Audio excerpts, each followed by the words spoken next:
I'm still pretty new to backpacking. Before spending 6 nights off the grid on Cumberland Island, I planned every meal, packed everything 2 people would need, and tried to keep every ounce under control. Once you're on the island, there are no stores, no restaurants, and no quick trips to replace something you forgot. Everything you need has to be carried on your back. Some decisions worked surprisingly well. Others, not so much. Before my next trip, I wanted to look back and figure out what I'd do differently. The first question was,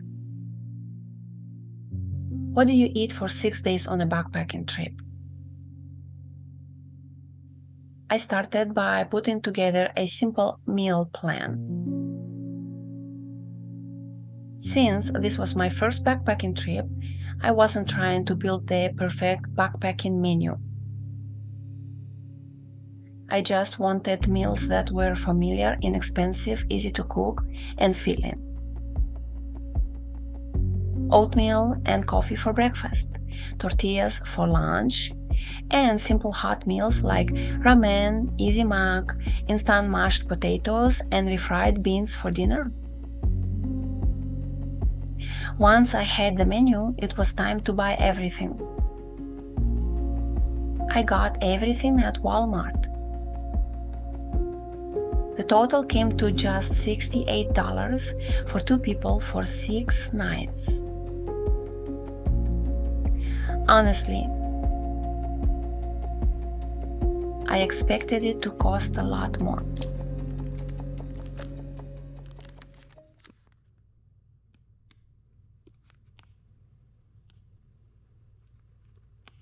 Now I had to fit 6 days worth of food for 2 people into a backpack. I repackaged almost everything to save both weight and space. I got rid of the bulky store packaging, transferred everything into zip-top bags, and only packed as much as I thought we'd need. Then I squeezed as much air out of the bags as possible to make them as flat as I could.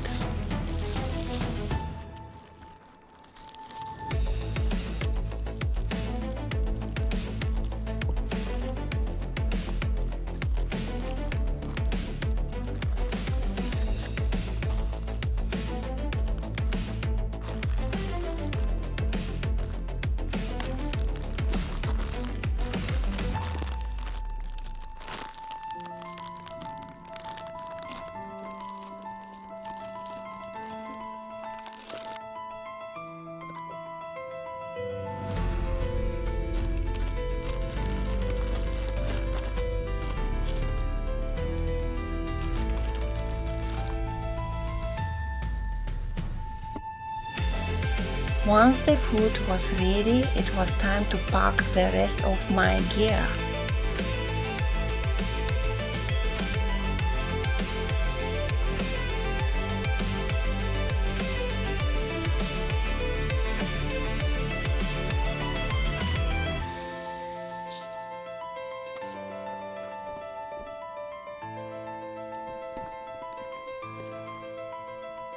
To my surprise, everything fit into a single backpack.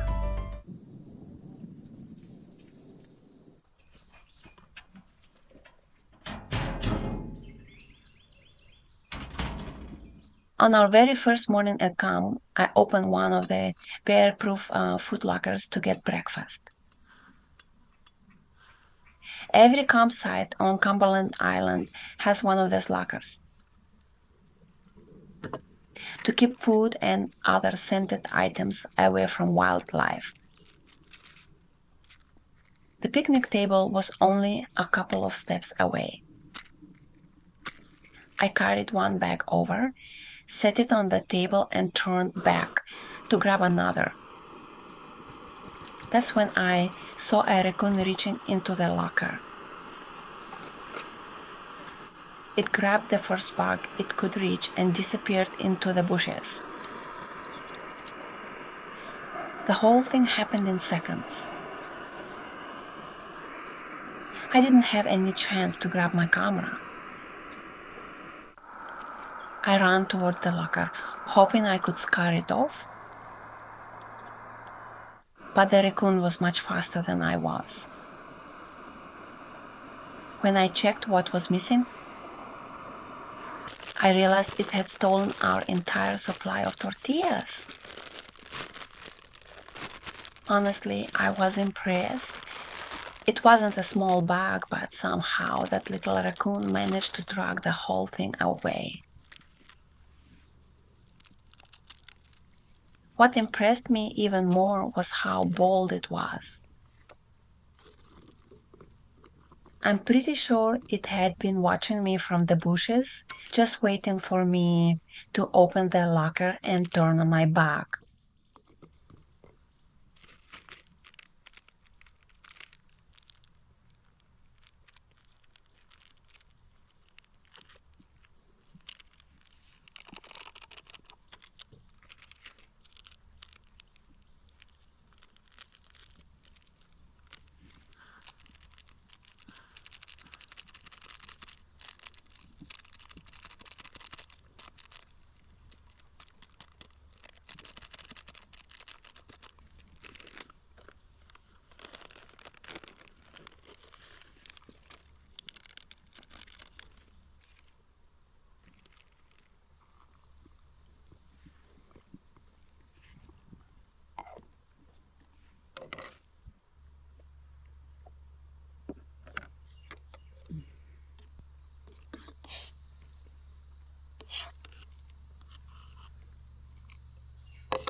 Looking back, some things worked exactly as I'd hoped.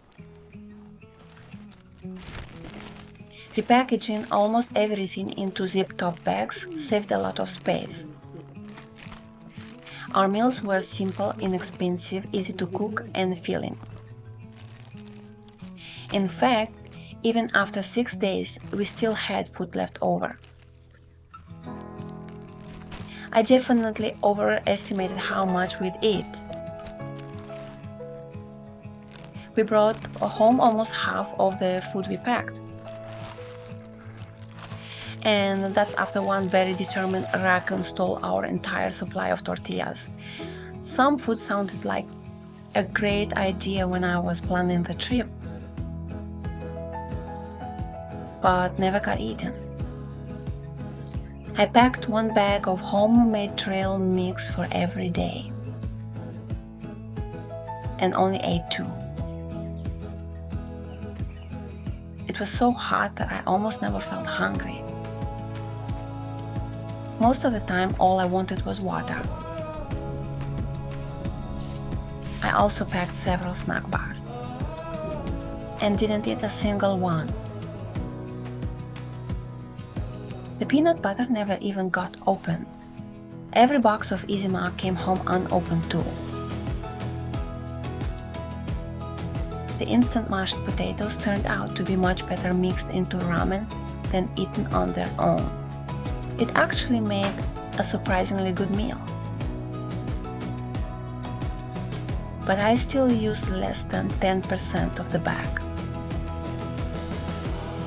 I packed plenty of coffee and powdered milk and ended up bringing most of it home. The same thing happened with the bouillon cubes. I only cooked 1 packet of instant refried beans. Once they absorbed the water, there was so much food. We didn't cook anything else for the rest of the day. The only food that didn't make it home was the cheese. It melted on the very first day. So I ate it as quickly as I could before it had a chance to spoil. Looking back, almost half of the food we packed came home with us. The groceries cost about $68 for 2 people, so nothing really went to waste. But we still carried all that extra weight for 6 days. Next time, I'll definitely pack less. That's easier said than done when you're heading somewhere with no stores, no restaurants, and absolutely no way to buy more food if you run out. But I definitely won't bring anything that needs refrigeration again. The biggest change I'll make is how I organize my food. Instead of packing everything by type, I'll pack 1 bag for each day. Day 1, day 2, day 3, and so on. I'll label every bag with a marker. That way, instead of digging through half a dozen bags every time I want to make a meal, I can just grab the bag for that day. It'll make cooking faster. And it'll be much easier to keep track of what we have left. There were also a few pieces of gear that never left my backpack. But that's a story for another video. Next time, I will be much more selective. When you're carrying everything on your back for miles every day, every extra ounce matters. For my first backpacking trip, I made plenty of mistakes, but every one of them taught me something. And that's exactly what this trip was for. I've already started planning my next adventure.